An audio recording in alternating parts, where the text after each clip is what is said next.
folks, I hope that you are having an absolutely extraordinary morning. Now, folks, I just want to say this off the bat. We are going to talk about a lot of stuff. We're going to talk about why Jewish soldiers or Israeli soldiers, not just Jewish soldiers, but Israeli soldiers are beginning to get arrested all over the world. We're beginning to see that pattern. We are watching Jews in record numbers go back to Israel, which is something that we knew would happen. We never thought that it would happen at this pace. We are going to talk about a problem that is cooking right now in Iran and Yemen. We are going to talk about Egypt and a massive armament operation that is happening. We are going to talk about what is happening in Syria and how that affects some of the issues that are plaguing Turkey and how that changes the scene around the Mediterranean. And we are going to talk about some problems that start with the Sinai. Ooh. By the way, religious idealism, especially within the context of Islamic fundamentalism, is going to be part of this conversation. And folks, I want to simply say this. Unlike our normal process, I want to spend time to simply thank you for the super chats and the super stickers. Your generosity is awesome. We love it when they come in. They go directly to supporting me and my family, and I'm very thankful for that. By the way, one other thing that I want to point out, and that is Merry Christmas to the rest of the world, because it is January the 7th today, and there is a powerful moment that we all experience, those of us that come from the Semitic world. We celebrate Christmas on this day. It's a very special day to be celebrating Christmas, especially for those of us in the Middle East. I think it's an overwhelming majority of the world celebrates Christmas on this day. I wouldn't know how to say that, but I will say this. I was in, Anaheim, somewhere. Anyway, I felt very much the need for some Middle Eastern food, so I found somebody that does good hummus in Trina. Yeah, you're probably in Anaheim. Yeah, well, I don't even remember. Walk inside. The hummus was great. The tahini was great. They had shawarma. And I look at him and say, "Where are you from?" He said, "Lebanon." Yeah. Oh, yeah. The Lebanese make the best food. But here's the thing. He's Lebanese Syriac. Oh, yeah. Oh, yeah. So we're standing in the middle of a hummus place in Southern California, and he is doing the Lord's Prayer in Aramaic. Yeah, it's beautiful. It's Aramaic. Beautiful. I mean, when I say Aramaic, that is the language that Jesus spoke in the New Testament. That's right. And I, just mind-boggling. Then I asked him, how long's he been here? It's been for a while. And then he told me he married a Mexican girl. So, I mean, Oh, that's funny. So he was celebrating Christmas on the 7th too. I think that's hilarious. I mean, yeah, so there's a lot to celebrate. There's a lot going on, and we have a lot to talk about. So we're just going to jump right into it. Again, I do want to thank you for all the super chats and the super stickers. You guys are so generous, and you guys always show up. We, of course, you will hear some thank yous from the moderators and stuff. So here we go. What are we starting with, bro? Well, here's what's been sitting on my heart, because I've been talking, going through, okay, what happened in 2024? And I don't know how much of you know my background. I was more on the leftist side. I was part of a dialogue group with Palestinians. And I think that 2024 ripped the mask or the veil or whatever, over what you want to call it, over the rationality of the Muslim world. Yep, that's right. I mean, Israel tried to, again, appeasement. I've been hearing this on every, we tried to appease them. We thought that there's a logic behind what they're doing. If we do this, then that's going to cause a reaction. The way the Muslim world behaves, the way they bring up their children, the way we say it, they teach their hatred. The children drink the hatred for Israel with their mother's milk. Why are they doing that? And there was a mentality in the Western world, it's because of what we've done. Yep. And I still remember after 9/11, people saying, "Oh, America did something that justified this." I mean, otherwise, why don't they do this? Why do they do this? And I keep on hearing, wait a minute, but the Muslims love their children too. Or wait a minute, they just want a good life. And if there's anything I want to convey after 2024, for me personally, but for most of the Israelis, is that is simply not true. Yeah, of course it's not true. And there is a Islamic fundamentalism, and we talked about this. We've had this conversation many times before, but you and I would be considered biblical fundamentalists, meaning we believe in the fundamentals of the Bible. And so we teach it, we believe it. You're actually very good at teaching it. And that's what drives us. And if you are a biblical fundamentalist, then you believe in the foundations of all of the things that God teaches his people. If you are an Islamic fundamentalist, then you believe in all of the things that we see manifesting right now all over the Middle East. And that's an important distinction that has to be made here. And here's what I want to say to most of the people who are trying to figure out, why is this happening? Listen to what they're saying. Listen to what they're saying and listen to how they're saying it.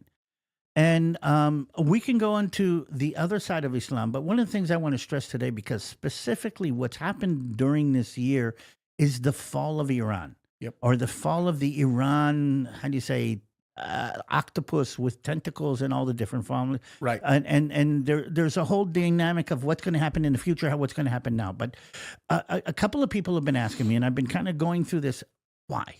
What is Iran's reason? We do not have a border with Iran. Right. We had very good relationship with Iran for many, many years. There's a lot of relative, I mean, I don't know if you know, but if you go down to Eilat is on the southern tip of Israel, which connects to the Red Sea.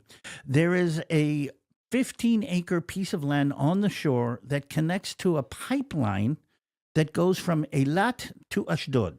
It's called the Eilat-Ashdod pipeline. It's a high-tech, very sophisticated oil pipeline. And the idea was that ships tie up to the one side of that pipeline, offload the oil, it gets transported over Israel and gets loaded back on oil tankers in the Mediterranean Sea. What it does is it, loops around the Suez Canal. Here's the thing. If you go down there now today, there's armed guards around that pipeline, but who's using the pipeline? There's no oil to go through. That's right. Okay, the reason, and the owner of that pipeline and the owner of the real estate on one of the beautiful oil corridors is Iran. Because back in the 70s, Iran spent the money to put a massive billion-dollar pipeline that goes from Eilat to Ashdod to save money for the oil that they were exporting out of their oil fields to Europe, which means it doesn't have to go through the Suez Canal. So an oil tanker comes from Iran, comes up to, again, if you see a map, you see where I'm going, offloads the oil into this system in Eilat. It goes across the country. It takes about an hour and a half to go through the system. It gets unloaded back onto a tanker, and they save the $2.5 million that each tanker has to pay every time it goes through the Suez Canal. Now, they paid for that. Not to mention the day and a half of time that it takes to get across the canal. They paid for that. They own that pipeline. That's why Israel has never taken it apart. It's still there. And people don't know that Iran owns a piece of real estate inside Israel. Is it well maintained? Is the pipeline well maintained? Totally. They actually flush it with water every once in a while. But here's the thing. Why? If that is the kind of connection that we had with Iran, why the hatred? And I want to go into that a little bit and go into that because it doesn't make, it makes economic sense for Israel to have a connection to Iran. It makes military sense to have a connection with Iran. Yep. It makes so much sense for Israel and Iran to be on the same page. Then why is there, I mean, that this hatred is just outstanding. Yeah, that's right. Hatred. And we as Westerners don't really understand that there is such a thing as evil. Yeah, that's right. Pure, unadulterated evil. And you cannot explain Iran's hatred of Israel. Israel does not have a hatred of Iran.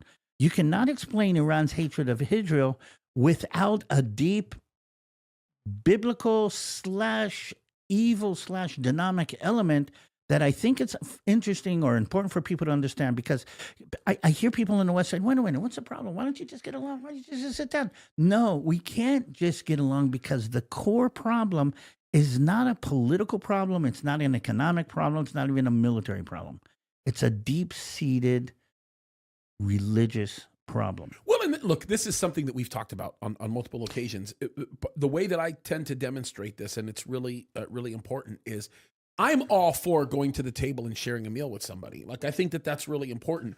I think that we have to learn how to be people that will go to the table and sit down over dinner and have a real conversation about a problem and solving it. The problem is, it works if you don't go to dinner with a cannibal. I mean, I'm not trying to be funny.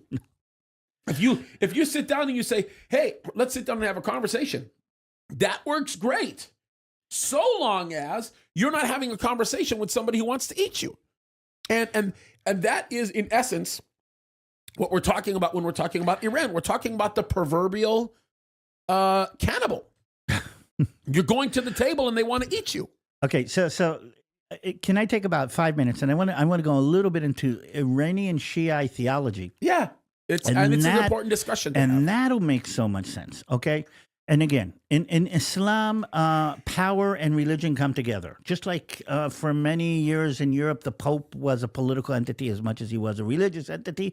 So the head of the Muslim church, the head of the Muslim, empire, was as much a political entity as he was a religious one. So it superlaps. And when there is political problems of inheritance, meaning who was going to be the inheritor of the Prophet Muhammad, and then who is going to be and so forth and so on. So Islam split into two on inheritance arguments. Did the new leader, was the new leader duly elected or not? I mean, you've heard arguments like that. Okay, but to make the long story short, the Shia had a problem with how the Islamic leadership was handed down. Mm-hmm. They split out from most of Islam, and then they went mystical. And what people don't really realize about the Shia idea is the mystical aspect. Okay, the head of the Shia church, or the head of the Shia movement, is called an imam. There were imams one after the other, was handed down, and the 12th imam disappeared. Gone. We don't know where he was. They say he went up to heaven. I'm not going to go through all of their theology, but they believe that their inheritance, their leadership, their leadership of the world, or the rebirth of Islam is actually dependent on his coming back. And his coming back is dependent on justice in the world. That's right.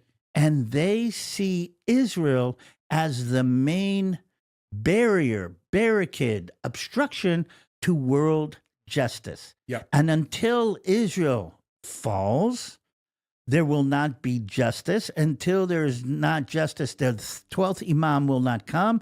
And until the 12th imam does not come, they don't take their place in end-time theology according to them. Do you understand what that means? That means for their end time, for their book of Revelation to be fulfilled, Israel has to disappear.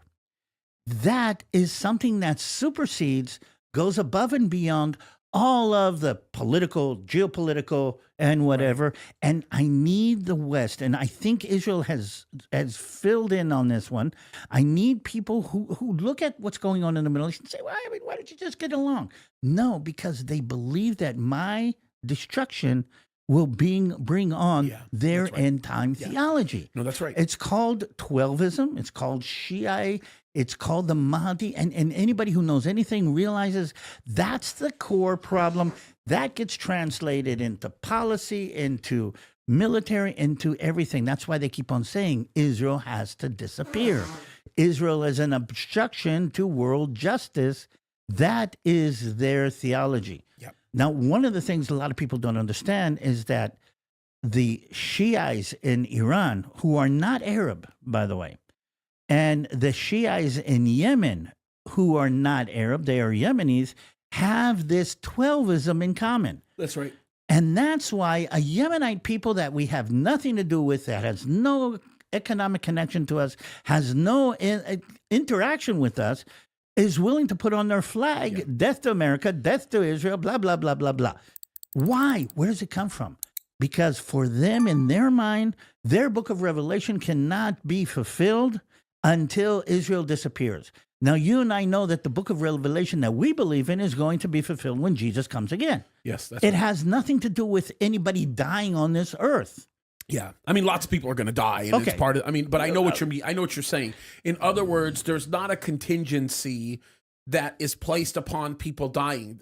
When we see people dying in end times Bible prophecy, it's all related to their rebellion against God and their decision to do it. When you look at the Quran, for example, there are passages in the Quran that talk about the end times, or what they would call the end times, the last days, where an Arab will be running, or a Muslim will be running looking for a Jew, and the Jew will hide behind a tree. And the they're stones. saying, even the stones, and they'll cry out and say, "Hey, look, there's a Jew behind me. Behind me. Come and kill him." Come and kill him." That's the religious idealism. That's the fundamentalism, the Islamic fundamentalism that drives the view that they have concerning what we know to be the case. The reason I'm bringing this is because most of the people who are listening to us are born again Christian. You understand the importance of the book of Revelation. You understand the importance of prophecies in the book of Daniel. You understand how much that is a part of our way of life. Just think about the fact that if your understanding of prophecy was hinged on the destruction of a certain people group. Yep. Now, I cannot help but understand, believe in my core, that Satan put that together in that way for a reason. That way, he has hijacked a whole group of people and their religious fervor in order to strike against God's people. Yep. Okay? But it goes deeper than that, David. Yeah. So let me take it a step further, because we've talked about this. Dr. J. Smith and I have done some videos together on this. Dr. J. Smith, by the way, is probably the leading foremost authority on this stuff. The guy is absolutely incredible in his knowledge of the Quran, in his knowledge of the early writings of Muhammad, and the distinction that he makes between what people say Muhammad is and Muhammad. The funny thing about this, even with the Kaaba that everybody talks about in Saudi Arabia, the original Kaaba that people talked about in the early 9th century in the Ottoman Empire was a direct reference to the Temple Mount in Jerusalem. The reality of it is, when they talk about walking around it 7 times and so on and so forth, they're getting that story from Jericho. That's really where they're getting the story from. And his assertion, which I believe is 100% correct, his assertion, and it can be proven by fact, is that when you see the teachings of Islam, Islam started as a Christian heresy that was being taught in the early 9th century. And what's even more interesting is when you start looking deeper and deeper and deeper into it, you recognize the parallels that exist in the modern day to the perversion of Christian teaching. And you see this a lot. For example, when we talk about the 12th Imam and the story that comes from that, right? It's remarkable to think about the fact that all of this is a direct perversion of much of the end times theology that we know about in the book of Revelation. Exactly. And this is Satan in the way that he does better than anything else, taking something that has truth in it. That's right. And actually flipping it over. Okay. It is the original sin. Basically, this is the tree of knowledge. That's true. But Right. let's turn it into something evil. And this is what is happening. And part of the reason I'm coming to this is this, okay? I don't know if you know, but the Houthis in the south, who are also Shia, just like the Iranians, have been shooting rockets at Israel. When I say shooting rockets, they shoot a ballistic rocket, which is about the size of a bus, okay, into the upper atmosphere, or even into the stratosphere, basically. And it comes down at supersonic speeds. We try to intercept it along the way. Most of them are intercepted. One of them, I think, out of the 200 and something that they fought, or 2 of them have gotten through. And it is a nuisance. It is a problem. And they are doing that almost every night. I mean, my poor mom has to stumble and run to her bomb shelter every night because when the rocket's coming down, the footprint of where it can fly and land is so big because it's so inaccurate, okay, that half the country goes into sirens and goes into the bomb shelters. Why am I stressing that? Because we can bomb the shivers out of Yemen. We can blow Yemen. I was careful. Every single person on the show right now thought that you were going to say something completely different. I was careful. Bomb the shivers. Oh, Lord Jesus. Okay. I saw him choke on that one. Oh, my gosh. Here I am checking a fact, and then I hear that and go, oh, wow, okay. Merry Christmas, everybody. And a Happy New Year. Oh, man. But here's the thing. Even if we do wipe the Yemenis off the face of the earth, it's not going to solve that problem. The core of the problem is that if we do not fight against Israel, we are accepting that our end times are not going to come. Yeah, I mean, look, this is a very spiritual, dark issue. And this is the thing that I continue to tell people. You're not going to have victory over this fundamentalism. You're not going to have victory over this idealism until God is the one who brings the victory. And that's why we and you have to stay involved in not only speaking against these things, but helping people to understand what we're really dealing with. Okay, so one of the reasons I'm making an issue of this, because as part of my understanding of what happened in 2024, is the world is starting to see and starting to understand this more from a Muslim/Middle Eastern point of view. A modern Western point of view says, okay, whatever, they've got their idea, we got their idea, we reach an agreement and we finish it.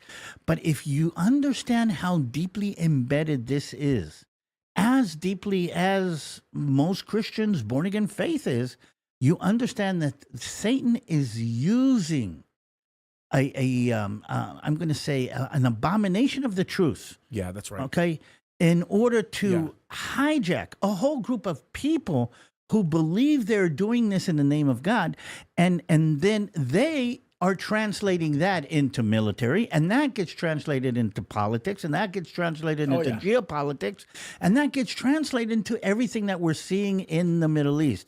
But at the core, and again, and here's my thing, as Americans, you read and you hear the documents or the rhetoric coming out of the Western world. I saw somebody from Channel 4 in UK saying, oh, now we have this new Syrian government and they're going to be more reasonable because they have more to lose. And I'm saying you're sitting in Europe because that's how you see things from the European point of view. That's right. If you know anything about the Middle East, you know that that's not how it works over there. Mm-hmm. And every time, these tribal cultures, Yemen is a tribal culture. Syria is a tribal culture. Yeah, they all are. Okay, they all are. Yeah. Every time this tribal culture loses its dictatorship, massive power center. Yep. Look at Saddam Hussein. Look at Gaddafi. Look at Assisi even. If you lose that, what comes up is this Muslim Brotherhood or Muslim fundamentalist ideal that says we should be ruling the world, and if we can, we will. The only thing holding that down in the rest of the Muslim world is is clean, unadulterated, and in some cases, horrific, violent dictatorship power. Yeah, and look, the thing that you have to think about, and this is where it becomes really significant, is the fact that this level of perversion that we see, let me just simply say, I don't know what I would want to call it. I guess we could call it an aberration, right? That comes from people taking the Bible and misconstruing it and turning it into something that God never intended for it to be, is also part of the deception that gets carried on amongst non-religious or secular worlds. Because the secular person thinks, well, they just want a better life for themselves. Yep. You know, the dum-dums that get out there and say this ignorant stuff like, you know, Andrew Tate and some of these other guys that are really popular in the mainstream that go, hey, they just want a better life. They're freedom fighters. Actually, you don't know what you're talking about. You don't know Islam. You say that you've converted to a Muslim only because you're extraordinarily ignorant. You've allowed yourself to be deceived by people like, Muhammad Hijab and some of these other clowns. But the reality of it is you don't know the world of Islam.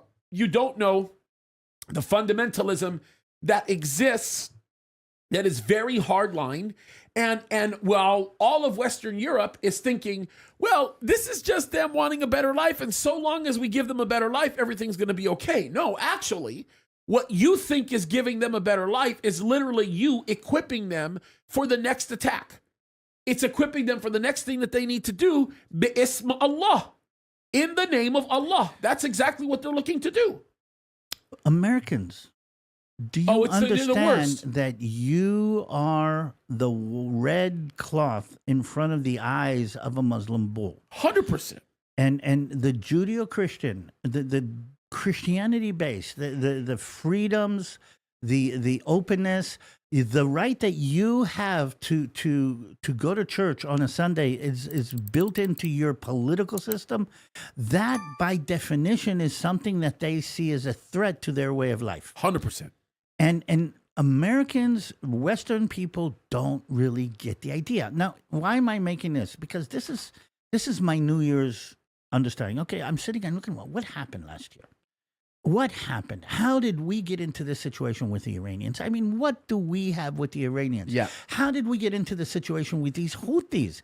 These little sandaled AK-47 dusty Yemenites in the middle of nowhere. What do they have with us? What justifies them killing their own kids? They're starving down there, literally starving. Right. Okay, this is not our starvation. Okay, they're making out to be the victims, but they're starving down there. Why are they doing this? And I hear more and more Americans saying, wait a minute, it's because we're putting them down. It's because it is the northern world stepping on the southern world, because they are people of color, because there's all kinds of justifications. That's No, right. there's no justification. They don't need a justification. They don't need a reason to hate Israel. They don't need a reason. In fact, the other way around. The Houthis were very happy with what happened in Gaza, not because they have a problem with Israel. Now they have an excuse to stand up and fight against Israel. And that excuse gives them credit and gives them honor and gives them pride inside their own culture. They now see themselves. I mean, you ask who the Ring of Fire now, who the proxies of Iran are, who are the bad men, who's the man in the Middle East. Everybody says the Houthi. Yeah. I mean, course. Hezbollah's gone, Hamas is gone. That's right. Iran is back down into its own corner. That's right. So the only one standing up and fighting today is the Houthi. And every young Muslim everywhere in the Muslim world is saying, yeah, the Houthi, the Houthi. I mean, these sandaled mujahideen, okay, all right, it's like a modern version of the movie Dune. I don't know how much you know that Dune is based on a lot of these kind of dynamics. So what I'm trying to say is why, and I need to tie maybe this to one more thing, and I find this fascinating because there's a hostage negotiation going on right now with the Hamas about what's going on in Gaza. No, wait. Can I stop you on this hostage negotiation? Because I don't want to throw your frame of thought about. I thought that finally Hamas admitted that they don't even know where their own hostages are. They don't. So why is there any negotiating? Because they are using what's left of their, I'm going to say their assets, and the only assets they have are the hostages as far as Israel is concerned. They're using that in order to reach a more reasonable end to this war than would have been without. If they had not had the hostages, Gaza would have been wiped off the map. You understand that? Yeah, of course. Okay. So they are negotiating right now to try to reach some kind of better arrangement. The hostages aren't the only thing. And by the way, that's true. People don't realize some of the hostages were not taken by Hamas. That's right. Okay, so here's what happened on October 7th. The Hamas sent 2,000 people across the fence. They drove tractors through the fence, completely surprised us. They took on the small militia units and the units, and they took over. But while they were doing this, regular people living in Gaza, regular people, I mean, the guy who owns the grocery store and the guy who has a truck and the guy who has a tractor in Gaza realized that it's a free-for-all on the Israeli side of the fence. A lot of them ran in. Some of them literally killed Jews in their homes, but some of them just saw bodies of Jews on the floor in the kibbutz and said, this is something that I can use later on. They put it on the back of their truck and they took them back into Gaza. And some of them have sold off those bodies to Hamas, $10,000 a piece. Okay. We know about one instance where it was $10,000. I don't know if we should say stuff like this because I don't know if we're not going to get demonetized. Yeah. But what I'm trying to say is, not everybody is official Hamas affiliate that has some of these hostages. No, but look, I don't think we're going to get demonetized for this. I'm just going to say this. I'm just outright. These people are savages. Yes. I mean, I get the fact that you're trying to be cautious about talking about what exactly they did. But me and you sat in that room and we watched some of these savages do what they did. We did. These animals who claim to have no affiliation with Hamas. These are just simple members of the citizenry of Gaza. You remember that scene where they took that poor girl into downtown Gaza? And there must have been 1,000 citizens in there. Yelling and kicking and kicking and treating it as though it was some sport, like some spectacle. And by the way, I want everybody to know this. So much of the video that we have of all of these terrible, absolutely barbaric, heinous crimes were from these so-called citizens, innocent civilians, that were taking these videos as a trophy. Yeah, we took them off their cell phones. I mean, Israel hacked into a lot of the cell phones. But, okay, I want to get back to where we were, though. Hamas is standing up, and I'm asking myself, Israel's asking itself, after a year and a half, almost, why? I mean, what is the reason? I mean, they could have gotten so much more if they had sat down and agreed with us. That's right. They could have gotten so much more water, electricity. The world would have pumped billions of dollars into their they would have had such a better life. That's right. If they hadn't gone down this route. 100%. What took them down this route, and what not only took them down this route, what is holding them on this route even a year after they've been completely hit? I mean, they're the Black Knight from Monty Python. I mean, why are they still screaming? And the only way to understand this, and again, I know I'm talking to Christians because Christians can understand this. People who have a theological, Bible-driven, spiritually guided mentality and ideology and philosophy and theology can understand that what you're looking at is an ideological, theological philosophy that was created by the devil to fight against God's people. Yep, I agree. And that gets turned into politics, that gets turned into geopolitics, that gets turned into military. And what you're seeing is a biblical story being fought out on the modern battlefield. Yep, you're 100% right.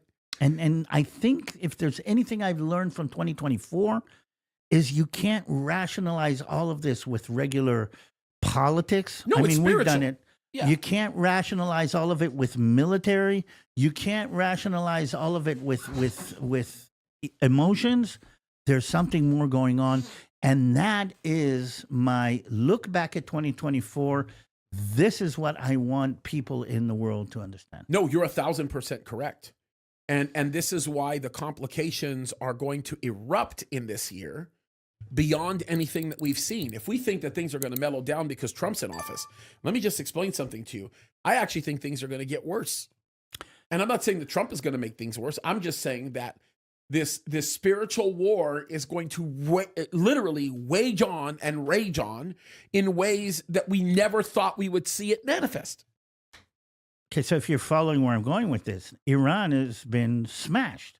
Yep. I mean, politically, geopolitically, economically, militarily, they've been smashed. Okay, they made noise. Okay, but here's the thing: they won't back down. They can't back down. No, they can't. They can't back down. And if they back down, they don't back down against their political agenda. They don't back down even against their economic military agenda. If they back down, the way they see it is they back down against their end time prophecies. Right? This, Yeah. They're not going to give up. They're not going to give up what they believe is in their future. which brings me to, okay, if that's true, then what are they doing right now? The only thing that I think they're doing, and I have full confidence in this is a regrouping time for them. They are looking for opportunities to find whatever pathway they can to regroup. I think this is why Israel has to destroy their nuclear weapons sooner than later. I think it has to happen within the next few weeks. Oh, we've been saying that, but I know. Did you read the parts where Biden was actually contemplating it? Yeah. Well, so if Biden himself is saying that he's contemplating the destruction of those nuclear weapons, the only reason why he's contemplating it is because there's a bigger picture that they're not showing us. Exactly. That involves some type of covert negotiation with Iran. Meaning, okay, we're going to show the world that we hit all of the nuclear facilities, even though we'll let you keep these two. I mean, it's something like that. I'm not saying that's what it is, but I'm saying it's something like that. By the way, it could be something like this. I mean, here's the thing. This is the stick. Okay, we'll show you the stick, but what we do want to do is reach an agreement. Right, yeah. I mean, it's going to be something on that level. And also, I'm still waiting to see what Biden is going to do with the UN, because I think that they're already positioning themselves to do something very similar that Obama did when he left in 2016. My guess is what's going to end up happening is they're going to leave Israel holding the bag. They are going to, in an official way, orchestrate some kind of a resolution in the Security Council that's going to condemn the actions of Israel. And the United States of America is going to basically say, we're not going to honor whatever you're asking us to sanction, but at the same time, we want you to go ahead and have a vote on it. And then the United States of America is either not going to show up to the vote or not going to veto. Or not going to veto. It's one or the other. But he has to do that now before the administration changes. Yep, but my guess is that's well in the works. I would not be surprised if something like that happened. The people that work work under him at the UN are hot to trot to see something like that take place. International law is something that they have in their favor. It's not like the Biden administration has demonstrated to us that they won't use lawfare.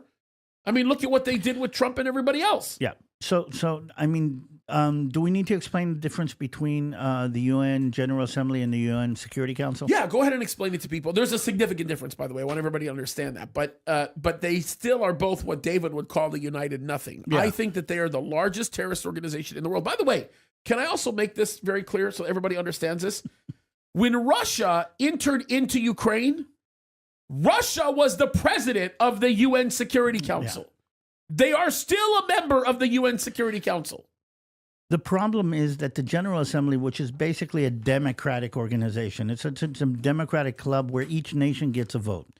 Now, in a world that doesn't vote according to values, but votes according to interests, if you are a Muslim nation, Arab nation, you have an interest to vote in a certain direction. If you're a communist nation, you vote in a certain direction.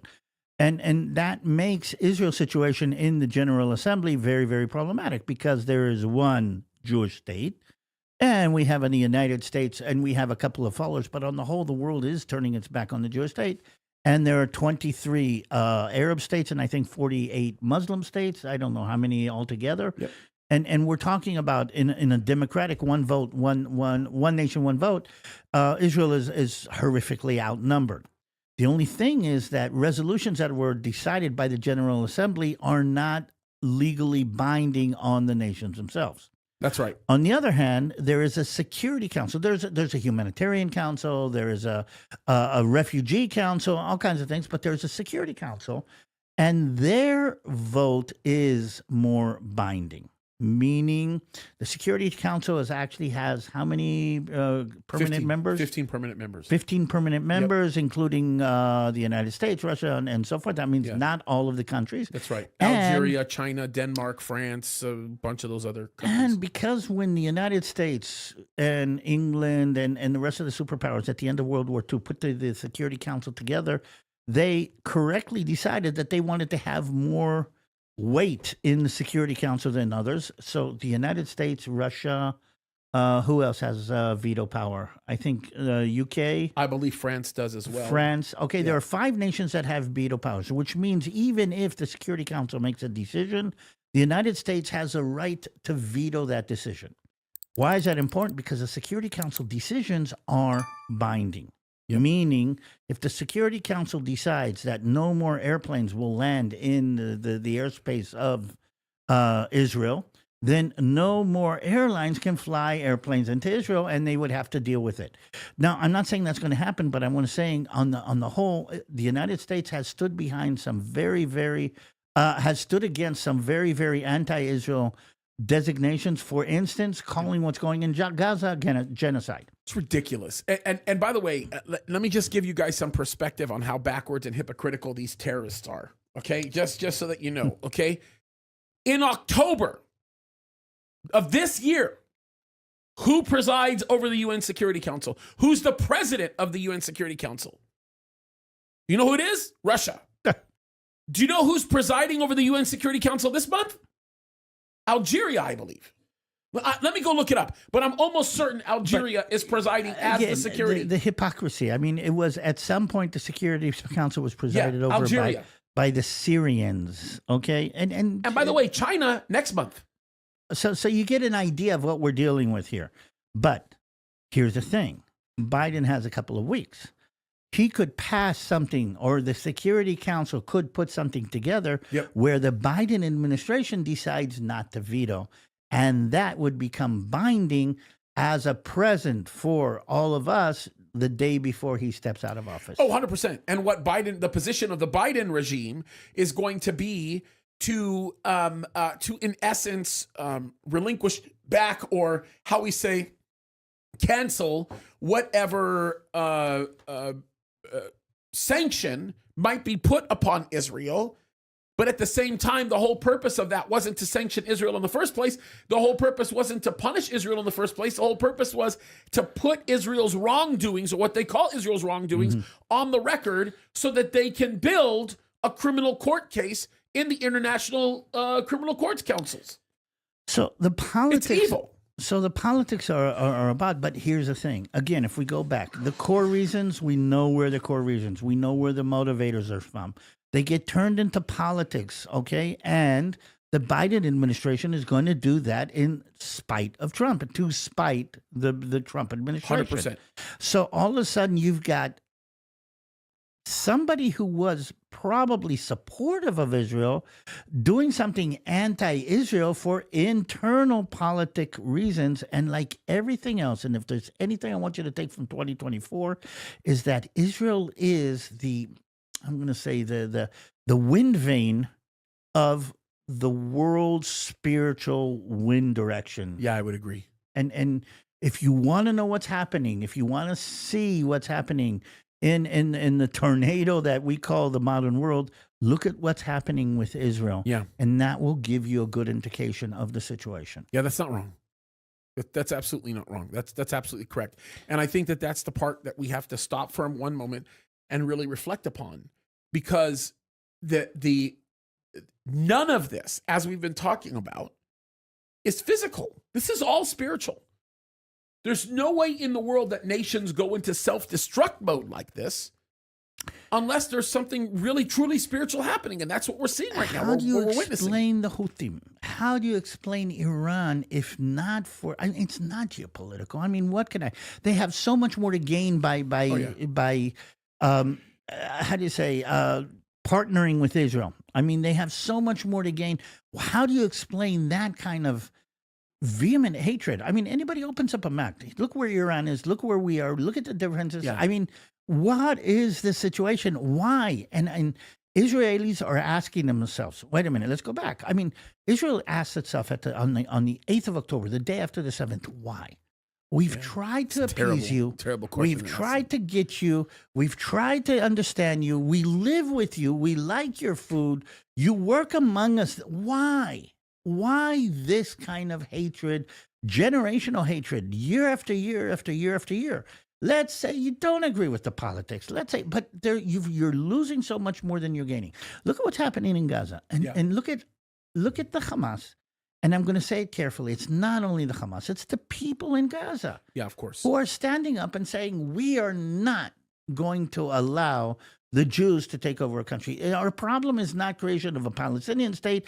The problem we have is with the existence of a Jewish state. That's right. That's the I mean, they'll say that on the core. And here's the thing: the Western world uses Western mentality to say, "Wait a minute, no. If you reach out to them, we understand today. No matter what we do, no matter how much we try to appease, it's not going to work."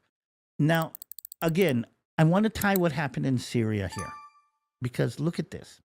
These are tribal peoples. Islam is a religion of power, okay? And the only thing that holds together a nation state like Syria, okay? Look at, take the United States. We're so many different people. We're so diverse. We've got different mentalities. We've got different religions. But it's all held together by the rule of law, meaning 99% of the Americans agree that there's a rule of law. I mean, if somebody steps out, again, we've got systems, but on the whole, the rule of law, one person under God, okay, you are a nation of lawful ideals. Yep. The Muslim world, the Arab world is not a society of the rule of law. It's a society of tribalism. Yep. My tribe, my family, my extended family is more important than anything else. Yep. If I need to hire a nuclear physicist for the nuclear plant that I live in, okay, if my cousin has studied physics in high school, I'm going to hire him before I hire a nuclear physicist that finished at university. Yeah. That's the way the Arab mentality, by the way, that True. creates a problem, which is why the Arab world has never gotten out of the hole that it's dug itself into. Yeah, that's right. That's part of the problem. But again, the rule of family is more important. And the only thing that supersedes family and tribe and nepotism, by the way, is Islam, Allah, and power. Yep. So look at how all of these Arab nations are run. Assisi, Oh, yeah. the dictator. No, Assad family, dictatorships. Okay? What do you think El Julani in Syria is going to be? He's going to be a dictatorship. But can I make this one comment about? I'm not gonna speak to Julani and the nonsense in Syria, because I've been talking a lot about it. But I will make one point about Egypt. Yep. And that is the fact that we should have never removed, not even for a second, we should have never removed Mubarak. He should have never been removed, because as bad of a guy as Mubarak was, he still had a lot of these fundamentalists held at bay. Should we have removed Saddam Hussein? No way. And that sounds crazy for Should me we to say. have removed Gaddafi? No. Are you kidding me? Okay. Gaddafi, this is something that you know. Gaddafi, especially after what happened with, or prior to the Arab Spring, as they would call it, he shut down terrorism in his country. Like literally put an end to terrorist actions in his country for like 6 years before Clinton had him assassinated. Well, I don't know if this is true, but according to some sources that I've heard, Gaddafi had his personal bodyguard were women. Oh, yeah, I heard that. Okay. I don't know if that's true either, but I did hear that. No, it is true that his personal bodyguard were women that were selected, but this is the part I don't know. That's the true part. The part I don't know is that according to some of the stories, they were trained by the Mossad. No, really? Yeah. So the Mossad had... You would know that better than me. The Mossad had a foot inside Gaddafi's personal bodyguard, women. But that's actually believable. Yes. And I'll tell you why that's believable. Because Gaddafi seemed to have an almost no-touch policy when it related to Israel. Yep. And on top of that, when everything started beginning to go south with what they called the Arab Spring, when all of that nonsense happened, Gaddafi had a very attenuated role in what happened in that moment. Now, part of that was because he was dealing with the nonsense of Benghazi and all of the crazy things that were happening in Libya at the time because of the Clinton administration. But the other thing that's really interesting to me is that when I had that interview, I don't know if you remember this, when I interviewed Israel Katz at the time that he was the foreign minister, okay, one of the most interesting aspects of that conversation was how much he was willing to open up about their normalization attempts with Libya. Yep. at the time where they were this close, where they were almost there, the faction that he was dealing with was the faction in the Civil War that was sympathetic towards the causes of Gaddafi. Why? Because Libya has always had somewhat of an amicable relationship with Israel because it was very strategic in nature, especially when you start talking about this area of the Mediterranean that is closer to Israel. Now, don't get me wrong, there's some other issues with Tripoli and some of the things I'm adding a layer, okay? Yeah. The illustration that we used to talk about was that Gaddafi was like the Ottoman Empire. He had a harem. And when times of weak sultans in the Ottoman Empire, the harem was running the world, or running the country. I don't know if you know stories like this. So powerful women inside the harem, okay, were running the country, and to a certain extent, around Gaddafi, there was something similar to a harem. There is bodyguards or whatever, and if the Mossad had infiltrated that in some level, then they had a means or a relative means of control over Gaddafi. The Civil War broke that up and allowed other elements in there. But, you know, this is something that you can write a spy novel about and kind of connect to that. But I mean, that, to me, that makes sense. That connects some of the dots, because I didn't know that specific piece of information, but that connects some of the dots already in my head concerning how he interacted with Israel, which, by the way, this is going to sound really crazy, but I actually believe that some of the motivation behind how Hillary treated Libya and the situation in Libya directly related to her view of Israel. Yeah. But let's go back to what we're talking about. In the Muslim world, the Arab world, power holds it together. Sure. Yeah. It's got to be power. So when the Assad family falls, okay, if somebody powerful enough doesn't step onto what's going on in Syria, we're going to have a Syrian free-for-all. I mean, very similar to what happened after Iraq. Oh, yeah. And Israel is very worried about that right now. I'm trying to see what's going to happen. But here's the thing. Again, I'm hearing more and more sounds, and actually heard a Harvard professor actually say that what's happening, we're seeing now, is Israel on the way to create the greater Israel. The greater Israel from the Bible, from the river of Egypt to the Euphrates. Israel is trying to conquer, and look what they're doing. They're conquering Gaza. They're conquering Lebanon. They're conquering Syria now. And he takes that and turns that into Israeli imperialism.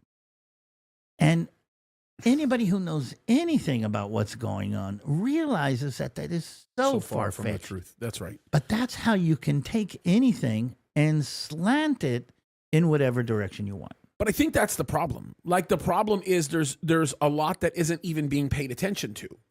And the significant part of this that people are not paying attention to are some of the connecting dots that directly relate to the problem that you're saying, right? The Syria issue is a super big deal. Israel had to act on Hermon. They had to act on the Golan Heights. The problem is the buffer zone that they had always anticipated would exist was partially related to Russia's cooperation, and Russia's cooperation on that side, on the Syrian side of the Golan Heights, was something that was effectively managed because there was an agreement between Russia and the United States, by the way, under Joe Biden, to manage that portion of the buffer zone, as they would call it. They called it the buffer zone. But then on top of that, Russia viewed it as its own sovereign territory, and Syria allowed them to do it so long as it was under the rule of Assad. When Assad left, the new caliphate now is in operation, and that caliphate is being regulated by Hayat Tahrir al-Sham, HTS. And by the way, that's still not at the expense of the PKK. And, what we're talking about, Al-Qaeda, in essence, is who is ruling this area. And they are going to have the same effect as the Kurds had on Iraq in Syria, especially if the United States makes the mistake of arming them and training them. And that may very well be a possibility. I don't know if Trump will, but we'll see. No, Trump won't. But Biden could very easily, in the next 13 days, put into effect whatever is necessary to allow that to happen and make an entanglement for for Trump that could take him months to undo. So let me tie that back to what we started off with. If the core problem is not the geopolitics, it's not the economics, the core problem is a deep spiritual problem, then when El Julani decides to change his name to Ahmed, whatever, I don't remember. Yeah. Okay, and he puts on a suit and takes off his uniform and kind of trims his beard a little bit, and he's saying, "Oh no, I want to work with the West. I want to be with the West." We need to remember that the core underneath everything, all of his politics, is also the destruction of the state of Israel. Listen, we're dealing with the same issue with Erdogan. There are analysts that I respect. I mean, men that I think are brilliant, right? I look at Mike Duran, who's co-host with Gadi Taub, and the man, he knows the Middle East. He is probably one of the smartest geopolitical analysts right now alive when it comes to the Middle East. But I just outright disagree with him on his assessment of Turkey. And by the way, he's probably one of the world's foremost experts on geopolitics in Turkey. He understands geopolitics in Turkey better than most people that I know. How in the world, and I'm calling him out on this, Michael, how in the world could you say that this is not religiously based? How could you say that Erdogan is not motivated by Islamic fundamentalism? Again, he's going to wrap it up in geopolitics. He's going to wrap it up in economy. But again, he is pushing for, and here's our problem.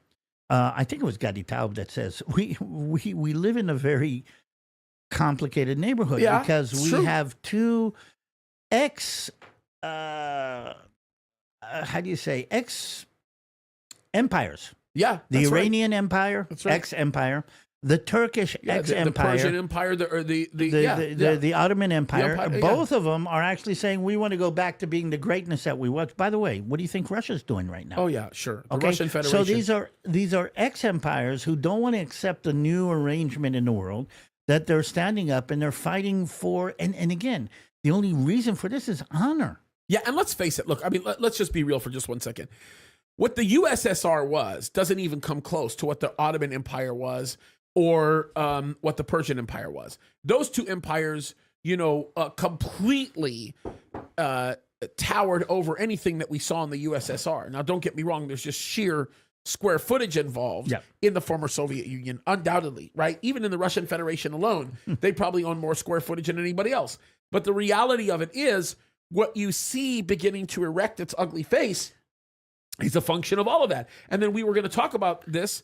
There's a complication involving Egypt, where there's a lot of armament going on right now in Egypt. You want to talk about that for a second? Well, okay. So let's zone in a little bit to the map, and let's see. Okay, Egypt sits on the west of Israel, on the other side of the Suez Canal, on the other side of the Sinai Peninsula. The Suez Canal connects the Red Sea and the Mediterranean Sea, which is probably, I think, 30% of all the shipping in the world goes through that.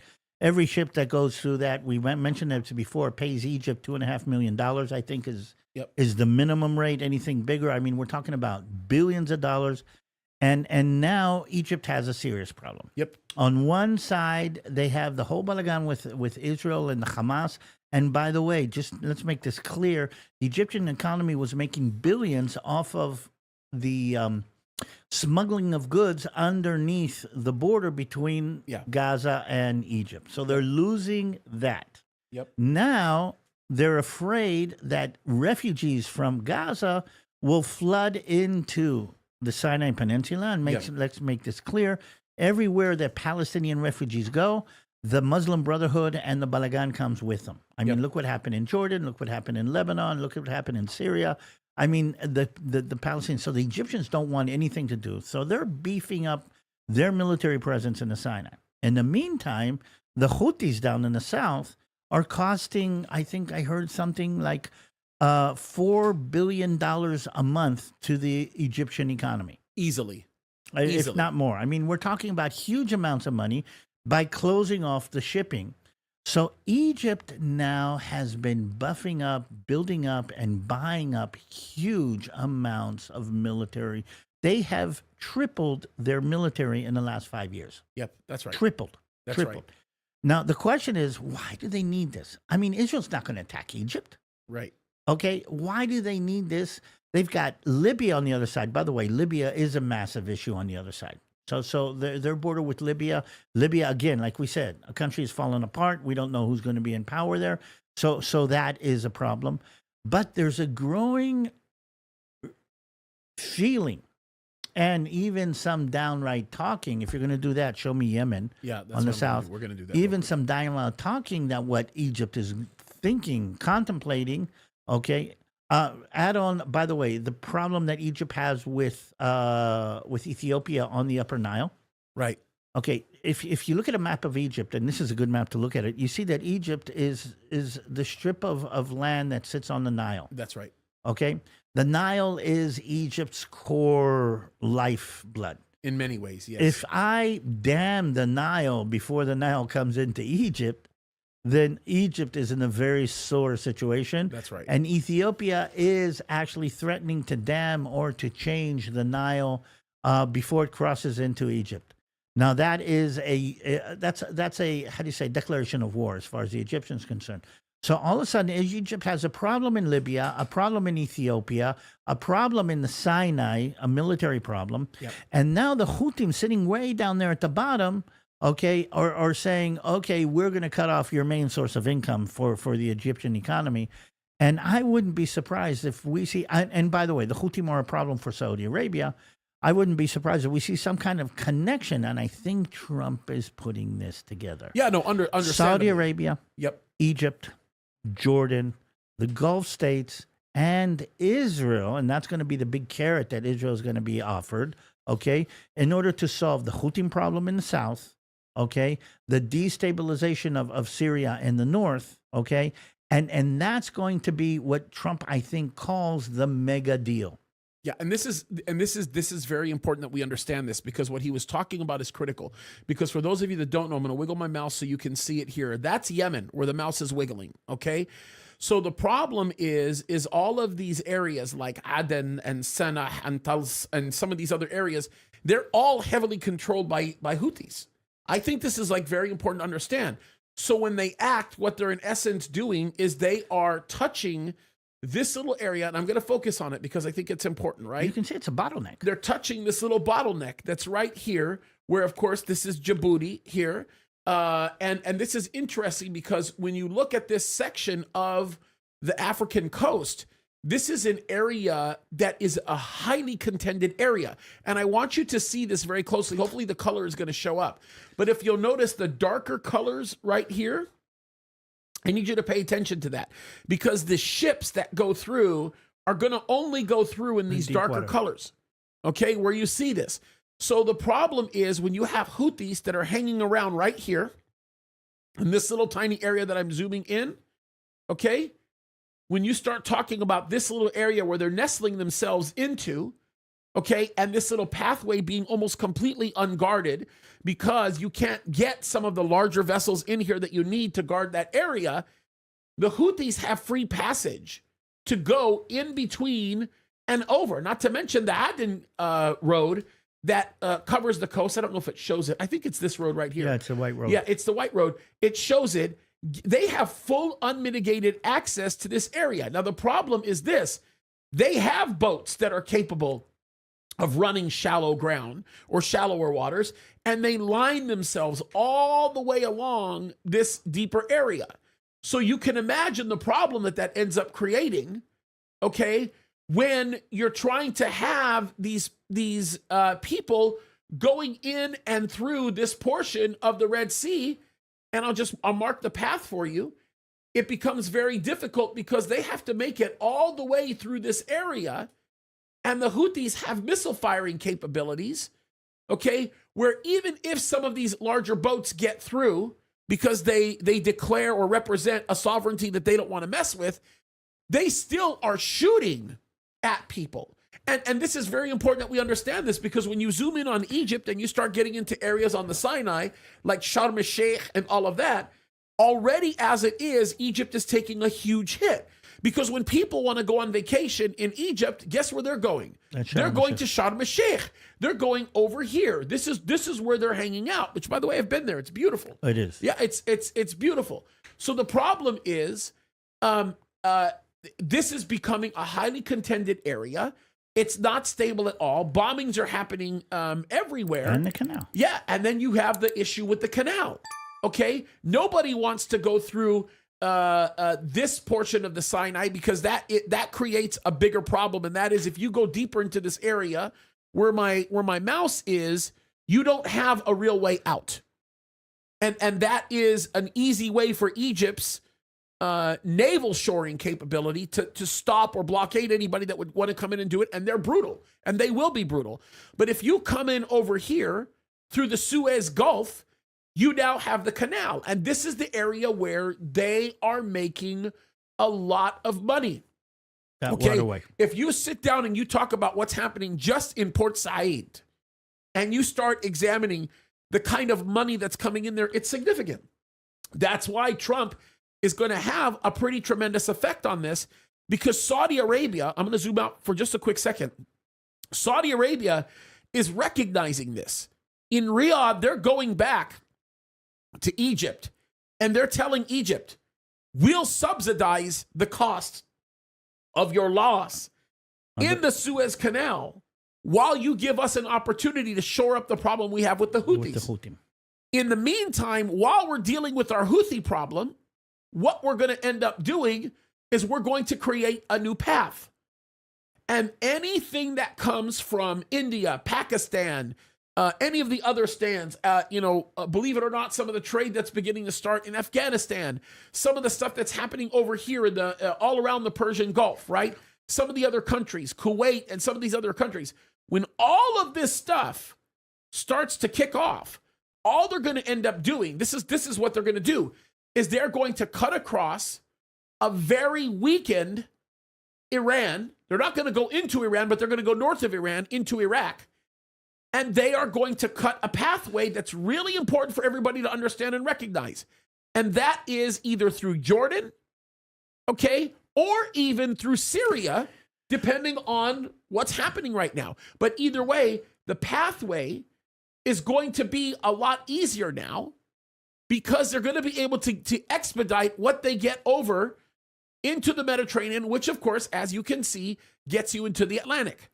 That's a very important path. So what Saudi Arabia is promising Egypt is give us time to deal with the problem that's coming out of the Arabian Sea into this area that leads into the Red Sea. But in the meantime, we're going to subsidize you and just become a security partner with us in this portion of the Mediterranean. And if you think about Iskandria or Alexandria, some of the security measures that they've taken there in that portion of the Mediterranean are significant, and actually so significant that Saudi Arabia will benefit greatly if they go into normalization with Israel, because this becomes a real benefit, because what this does is this shores up any problem that could potentially be started across the pipe into this area of Lebanon or even northern Israel. If Israel jumps into an agreement with Saudi Arabia, it's natural for them to defend some of the assets on the Egyptian coast because they're already in a peace treaty. Just look at the map and see. I mean, what sense does it make for Iran not to partner with Israel? What sense does it make for Yemen not to partner with Israel? But that's the point, Habibi. The point is, like you said, it's religiously motivated. That's the problem. So again, what I'm going back to what we started with. 2024 taught us that it's not a geopolitical problem; it's a spiritual problem. That's right. That's right. And again, we can talk about the geopolitics and we can talk about the military, but on the whole, it is a spiritual problem. And I'm going to add maybe one thing that, as an Israeli, we're learning now, and I think the world is learning it too. You cannot appease evil. No. When it's evil, you cannot go and say, listen, I'll buy you a new car, and then you quit being evil. You cannot, because they don't care about the car. There's something deeper that is motivating them than their quality of life. That's right. And when that's the situation, appeasement isn't going to work. And look what's happening. Europe is still appeasing the evil. That's right. But it's going to cost them because, again, what the Muslims are saying, by the way, I mean, anybody who knows anything about Islam is allowed to lie and to deceive Taqiyya, Takia in the name of Islam. I mean, El Gilani is doing Takia right now. Yeah. That's Okay, right. and he wants to make sure that Israel doesn't attack him, and the West is willing to support. So the United States of America took the $10 million bounty off his head, and is now trying to support. France and England are trying to show support. Their foreign ministers were just now in Syria trying to show support. And again, haven't you learned the lessons of 2024? And again, this is what I'm trying to convey to Americans. The core problem here is much, much deeper than geopolitics and That's the right. military. Please, when you look at what's going on, remember that. I hope President Trump has realized that. Yep. Well, I think that he has a lot of people in his ears that probably shouldn't be in his ears. And there's a lot of people in his ears that I hope that he listens to more. It's a very difficult situation. I hope he gives way to more people that are familiar with Bible prophecy. I hope some doors open up there because people who are familiar with Bible prophecy know exactly how to navigate through the geopolitical problems. There's something else on the geopolitics. I don't know if you know who Peter Zayed is, the geopolitical commentator. Oh, yes, Okay. yes. I know exactly who he is. And here's one of the things that he said that's kind of clicking me. America is pulling back, and for the last 70 years, America has been the policeman of the seas. Yeah, that's right. And he's saying we're pulling back. And I don't know if you're listening to what's happening on the other side of the world. I don't know if you heard that America is contemplating reconquering the Panama Canal. Yep. This is Trump mentioned this. Trump mentioned this in the past. Yeah. Well, he actually mentioned it last week And at the Turning Point conference at AmFest. He mentioned it. So if you understand, if you go zoom out, you see the Panama Canal is the connection between the Atlantic Theater and the Pacific Theater. Yep. Okay.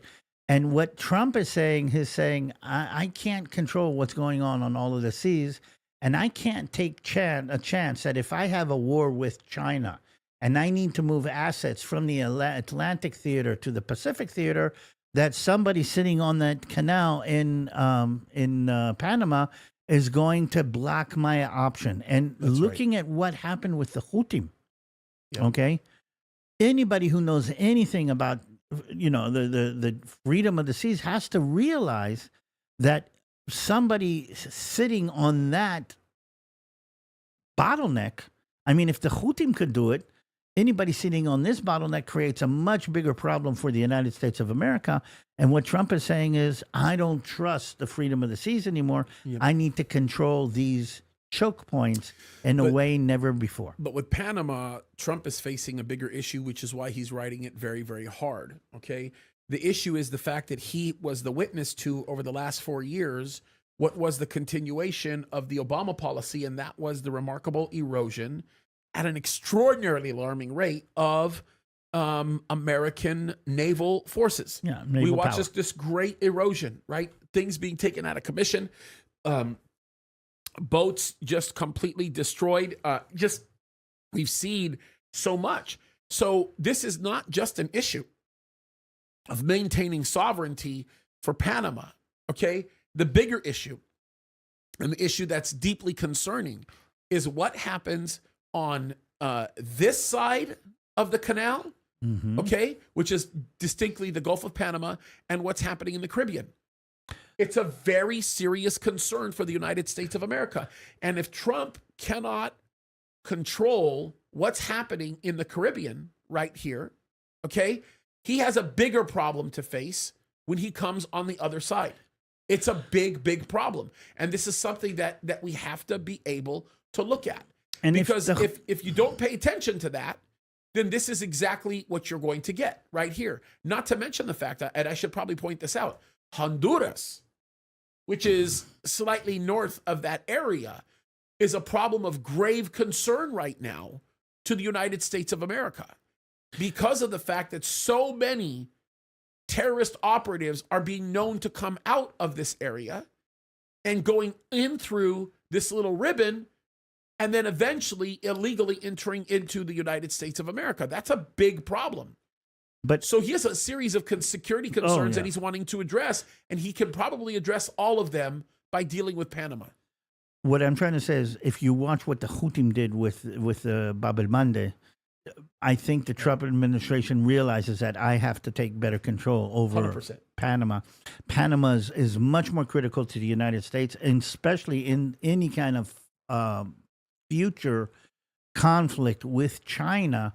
The ability to move assets from the Atlantic theater to the Pacific theater is critical, and you cannot allow whoever or whatever to take control of that. And again, this is part of the politics that we're seeing, but it's going to be a very interesting year to see what's going on. Yeah, all of this is pretty significant stuff, and I mean, there's no part of this globe that you could touch right now and not find concern. Like, I've been even looking at this area of Alaska and its proximity to Russia.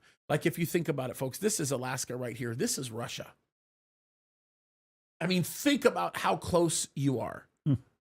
I mean, look, just so you get a better picture, okay? I'll zoom out so you can understand how serious of an issue this is, okay? This is all the Russian Federation, all right here. Look at how close you are. Look at how close you are to Alaska. The Bering Strait. It's amazing. It's absolutely amazing. So, what do you see happening this year? Look, I think I need more time to think it through. But what I do see is I see more distress than I ever thought possible. What do you think is the hinge factor? What are the main hinges this year? Syria is a hinge definitely, factor. Yeah. You have to look at Syria. I think Saudi Arabia is going to be the most consequential country in all of this. I think by far, and I also think we have to keep a very close eye on Turkey. Yeah. When we're looking at the Middle East, those are going to be the three big ones: Saudi Arabia, Syria, and Turkey. And the only reason why I'm saying we got to look at Syria is because Syria cannot become more complicated because of the new caliphate that exists right now in Syria. And by the way, don't anybody underestimate the significance of this caliphate. It's already sophisticatedly organized. Don't underestimate. Okay, people are asking, okay, what is Turkey? What does Turkey have to do with this? Again, let's go back to what we talked about. Turkey sees themselves as the great empire, the Muslim empire. They want to lead the Muslim world, okay? Maybe, I don't know if we have time to go into it now, why Muslim fundamentalism is different from Christian or Jewish fundamentalism. Yeah. And what's into that. But that's a whole different story. Islamic fundamentalism is fundamentally predicated on the idea that you're to force people into submission in the name of Allah. Jewish fundamentalism is along the same lines of what we find in Christian fundamentalism. As a matter of fact, I would argue that the fundamentalism that we see expressed in Christianity as it relates to the scriptures is a completion of the fundamentalism that you see in Judaism as depicted by the scriptures. Those are some very important distinctions that you have to be made. But let me just do this for just one quick second. If you look at Turkey right now, let me just point this out to you, because this is like a super important thing. Like, this is very, very, very important. When you look at this area of Turkey, the one thing that you have to see, and I think that this is really important, is look at the ocean above. The Black Sea. Look at that. Look at everything over here below. Look at where Turkey, look at how Turkey touches all of this stuff. I mean, this is no small thing. All the nations that surround this area worry about Turkey. They all do. And so the position right now of Ankara is one that is very strong feeling. This stuff can't be ignored. By the way, show them where Ankara is. You know that the capital of Turkey is not Istanbul. Yeah, of course. Everybody thinks it's Istanbul. This is Ankara right here, right in the center. Not quite the center, but it's interesting, by the way, how the road systems are developed and kind of how that works. It's actually remarkable. So what are we looking for? Well, I'm going to say this, and I've been saying this for the last month. I think the attack on the Iranian nuclear facilities is either going to happen now before Trump comes into office, or and the fact that Biden was actually contemplating, I think, is kind of weird. That means they know something that they're really worried about. Yep, 100%. 100%. I think there's a lot of information that's being held back from us. I think there's a lot of things that we simply just don't know. What these drones are, I think are serious. I think they're a big deal. I'm beginning to lean in more and more and more in my original position, and that is we're dealing with some mutually, insured destruction kind of a thing. I think that we're dealing with a combination of Chinese drones and American drones going back and forth. There's so much about this that we just don't know. Okay, so maybe one of the next podcasts that we do, talk about the change in military technology and military tactics and military strategics that result from the change in the technology. There's a couple of people who've come out with some very interesting understandings, and the drone technology, and not only the drone technology, AI, drones, other things in the military realm are going to change the way wars are fought. Oh yeah. And that's going to change, I think, to a certain extent, even some of the strategic movements in the world. The fact that the Houthi, with a couple of drones and a couple of ballistic missiles, can be such an impactful player on the world stage is a major shift in what's going on. And the question is, how do we deal with that? Lasers are coming on, different technologies, but Israel has been dealing with the drone problem better than anybody else has. Yeah, I would agree. Definitely better than the Russians have. Not that we haven't had our problems, but not even close to what the Russians. Israel is on the edge of that technology. That's going to give them another asset. That's right. And I don't know if you know, but Israel has made billions in weapon sales this year. Yes, that's right. Yeah, and for good reason, actually. This look.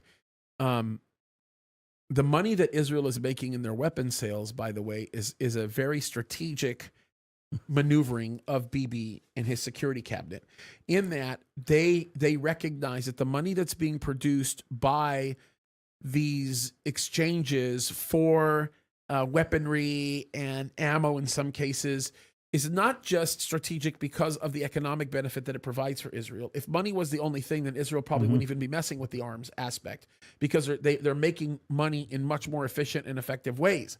But where this becomes uniquely strategic for them is because they're the ones that are originally manufacturing some of this weaponry. They also get to control how some of that is used. So, and the people that are buying it from them know that. Including Arab nations, believe it or not. So that's part of the stuff that you don't know. Yeah, about. And Israel is getting smart about this. They're getting very, very smart about this. Their security footprint is becoming more and more viable. Well, that's one of the reasons Israel's economy hasn't crashed after a year and a half of war. 100% right. I mean, 100% right. That and other reasons, but that's part of it. But if you're following where I'm going with this one, this is a spiritual war. Is for and foremost from that side. And I want you to understand this is a spiritual war. And I want you to take part and be a part of this battle for right and wrong that is actually happening in the Middle East. And again, against God's plan. And that's something to remember. Yep, 100% right. 100% right. Okay. Go. That was a good one. There's so many things going on. And again, the hindsight of 2024 is, think about where we were on the New Year's Eve 2024. I know, bro. I know. Way back between 23 and 24. I know. 3 months after the, it's crazy. And it's all changed. And I will say this, I think it's important to bring this up. The theme this year that I believe that God's given me, the vision, is based on this beautiful passage in the book of Luke where Jesus says, "No man putting his hand to the plow and looking back is fit for the kingdom of God." And I think that more than ever, we need to be people who are put our hands to the plow and not look back, recognizing that what we're about to face is going to be the craziest times in world history. We are about to face some of the most insane things that we have ever faced in the history of not only this nation, the nation of Israel, but in the history of the world. Yep. And more than ever, we need to put our hands to the plow and not look back. We need to really seek out the kingdom of God in all that we're doing and watch God do amazing, incredible things. I think that's a really, really important place for us to be. Including in my life, by the way. Oh yeah. I mean, come on, bro. I mean, all of us, it's not only on a personal level, but a corporate level, a level in just how we see things together as the body of Christ, as a church, Yep. but on every other level. And I think it's that time. I think it's that time where we just have to stop and we have to say, this is exactly what God expects of us. This is what he requires of us. And in these last days, the question that we have to ask ourselves is, how much do we want to be a part of it? And I want to be all in. Well, my motto is Hineni.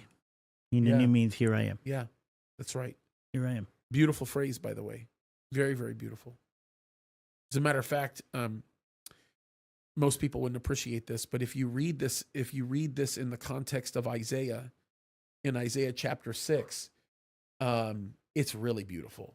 If you read it in Hebrew, if you read, as a matter of fact, I wish you had your Hebrew Bible with you. Do you have your Hebrew Bible with you? Do you have? Oh, you can do it on your phone. Okay. I'm going to find the verse that I want you to read in Hebrew. And for those of you guys that know the Hebrew language, or at least recognize it on somewhat of a nominal level, you're really going to appreciate the beauty of this. Okay. But if we go to, let me just bring the passage. It's Isaiah 6. Okay. And this is cool. I didn't even think we were going to do this, but I'm going to do this.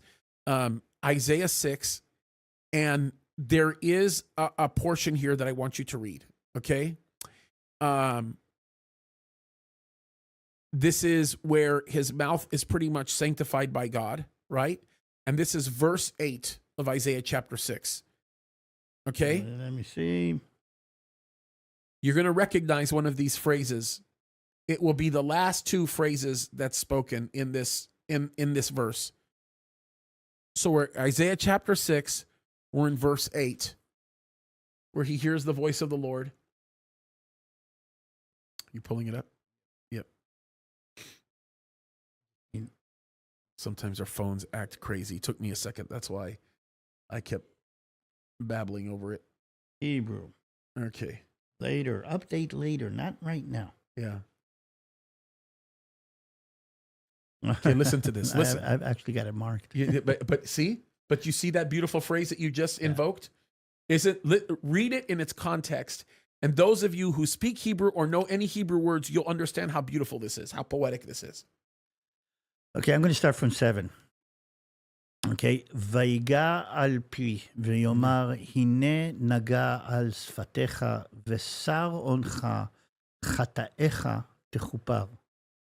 ואשמע, to hear. Yeah. אשמע את קול אדוני, אומר, את מי אשלח?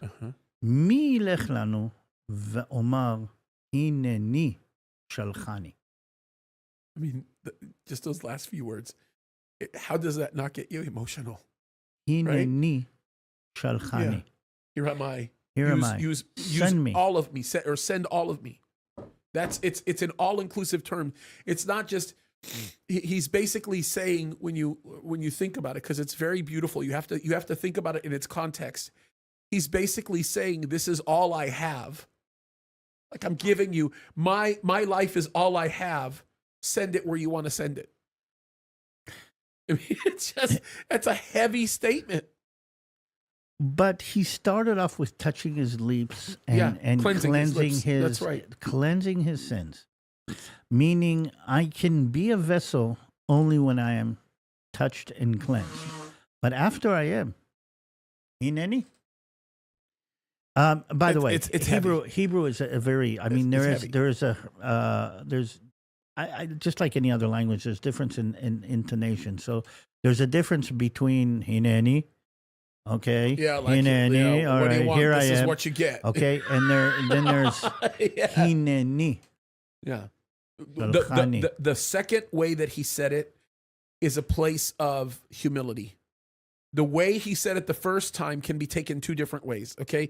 The one way that can be taken is Get what you get, pal. Here I am. Here I am. Or if depending on how the tone is changed, Semitic languages work this way. You could change the tone slightly, and it could mean like, "I'm here. What's up?"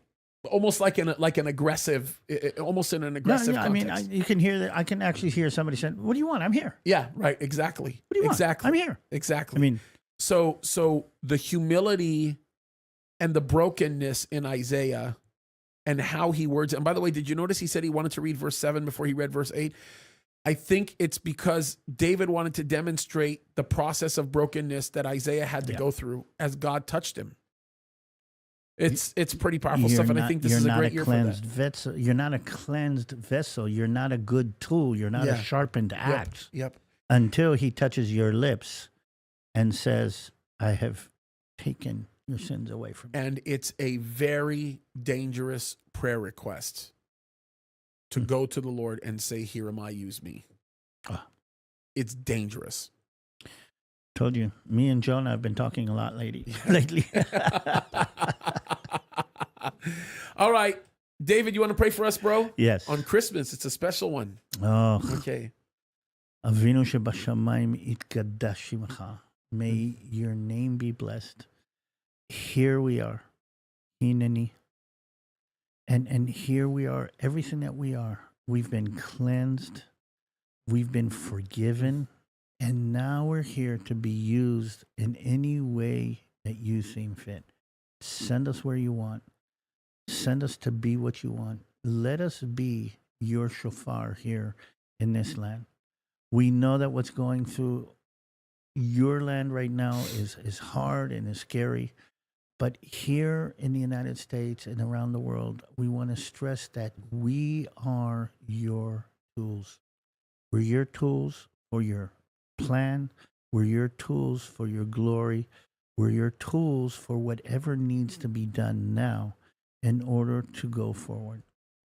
So if there's anything I want today on Christmas and in the beginning of this new year is Hineni, Shalchani.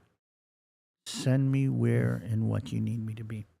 And I'm praying that deeply in the name of your Son, who gave us the redemption of sin. In the name of Yeshua. Amen. Amen. We love you guys. God bless you. Keep fighting the good fight. Have an amazing rest of the day. As we would say in Arabic, Merry Christmas. We love you guys. God bless you. We don't have that in Hebrew. Yeah, I know. That's a whole conversation. Interesting. Merry we'll have to have Christmas, that everybody. conversation. Love you guys. God bless you.